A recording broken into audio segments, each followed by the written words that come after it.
Hello, my dear friends. I'm back with a new video, and I hope all of you are doing great. And in my previous video, I spoke about that, you know, uh, in I covered a technological aspect in my previous video about this Middle East war, and I told that I will cover in a subsequent video about the business challenges that are continuing or further increasing. So, in this video, I am going to talk more about the business challenges, what we are seeing because of this ongoing conflict, and what are really the impact that we are seeing here. Uh, so with that, let's dive deep into the details. So first of all, as many of you might be aware that officially uh, the uh, you know ceasefire continues, but it it still is not really uh, all well, or there is no agreement from uh, you know any of the sides to reach any of the conclusion to stop this fighting. So the flare up continues, but more than that, what is the major concern at this point is that the double blockade that is happening in the Strait of Hormuz. And what do I mean by double blockade? So, as you know, after this conflict started, so Iran started uh, putting the mines in the waterway, in this narrow stretch of waterway.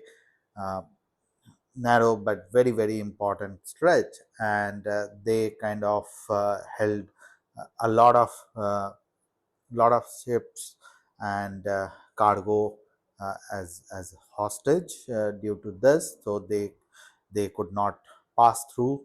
However, they were there were uh, enough discussions and diplomatic channel and uh, back channel discussions. With that, the ships carrying oil for India and China and Russia, as well as some of the other countries, they were being allowed to pass through. So that was a good news, and the the global market was somewhat stabilizing because of that, because everybody was thinking that okay, we are kind of reaching a point where we have some kind of a agreed norm or something like that. But what happened that later on, uh, the US started blockading the mm, uh, Strait of Hormuz, not exactly the Strait of Hormuz, but it was more to block the uh, Iranian oil export. And subsequent to that, there were like several instances where either US military seized some of the Iranian vessels, as well as Iranian uh, IRGC also firing uh, on the ships and the cargoes that were trying to pass through there, uh, and kind of taking control of that. So because of this double blockade, what happens is there is almost or near uh, you know uh, near stoppage of movement uh, of the oil and gas cargo and other ships. So that has caused a major challenge in terms of Uh, as you see, the Brent crude, which came down to 100 or below 100 when there were initial ceasefire were reached, so it started inching higher.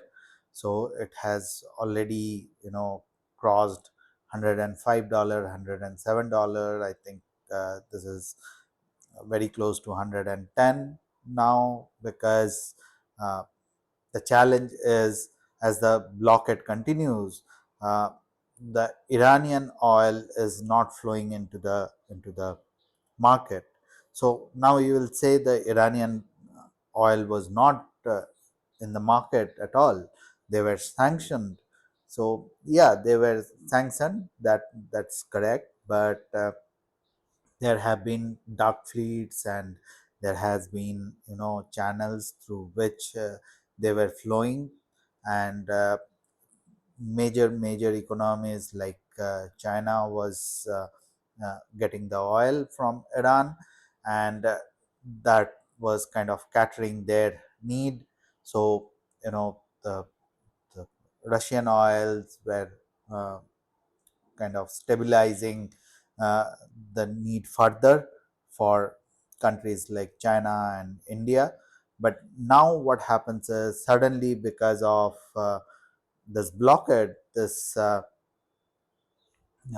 this Iranian oil is not being able to flow in the market, and that's where the economies like China and some of the other countries who were uh, getting the Iranian oils earlier, so they are looking for the alternative options.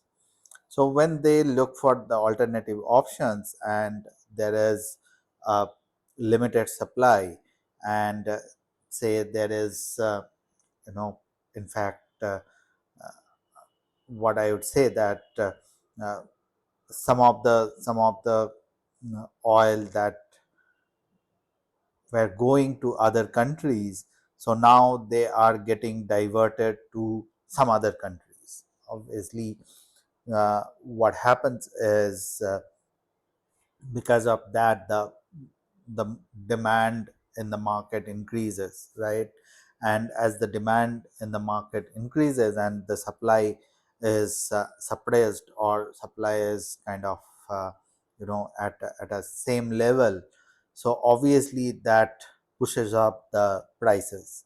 And as the prices goes up for the oil, so obviously all the other uh, products, all the your uh, energy infrastructure cost, uh, also your transportation cost, all those things starts increasing. The the bigger challenge, in fact, is also that there are going to be, or there are already, we are seeing that a suppressed or a challenging situation with the fertilizers as well. Already, India's export in the Middle East countries on various areas like food and cotton and other products. So those are kind of getting suppressed because of this continued situation. But uh, what is getting even more concerning, at least what I feel, that the challenging situation with fertilizers is a big worrying factor, because that can actually impact the food security for a large number of population globally, not just in India, or uh, uh, in China, or uh, some other countries, but it is very similar, as the case with the oil. So if you do not have the fertilizer, so all the countries, they produce certain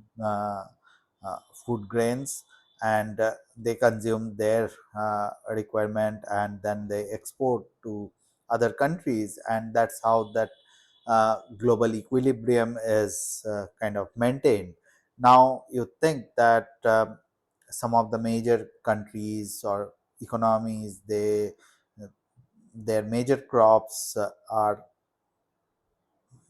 failing in failing uh, because of the fertilizer shortage, and that will create a challenge for the global food security, because it's definitely that they will be having their own, you know uh, own reserves from their previous years uh, produce, but that they will try to manage uh, within the country, so that their food shortages uh, kind of managed. So obviously the global export and other trade and all that will get affected.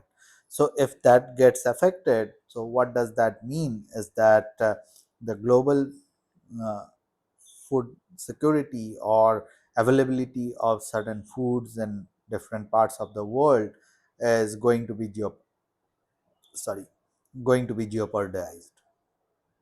And if that is the case, uh, that is also going to, you know not only impact the uh, the market, the economies, but this is also going to, uh, you know from a business perspective, I would say this is going to be a challenging situation for, ESG perspective as well. Why? Because that that could have, uh, you know especially the social aspect of it, because various population various communities within the population, they depend on certain foods, and the prices of those foods or availability of those food items, if that is not available, so that is going to be a, concerning situation within the communities, and within that certain set of population. Also, that will bring out a governance challenge, and how you manage the financial prudence versus the need of the people, because if the price is too high and the governments have to uh, import those food items, it's a drain on their you know uh, their foreign reserve. So obviously that is going to put pressure on the government, on the governance side. So that is, having a, I would say, a major impact or major challenges worldwide, much beyond just a regional war what we are currently looking at. So that is what the concern is from a business and economic perspective, and I hope that I was able to provide you some clarity on this topic. So with that, I stop this video here.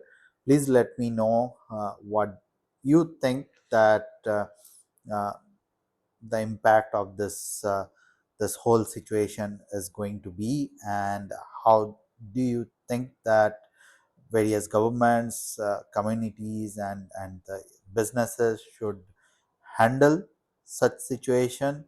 What's from your experience, from your understanding, from your, researches. So please let me know through the comments and through your messages. With that, I would like to call it a day here, and have a great day. Thank you.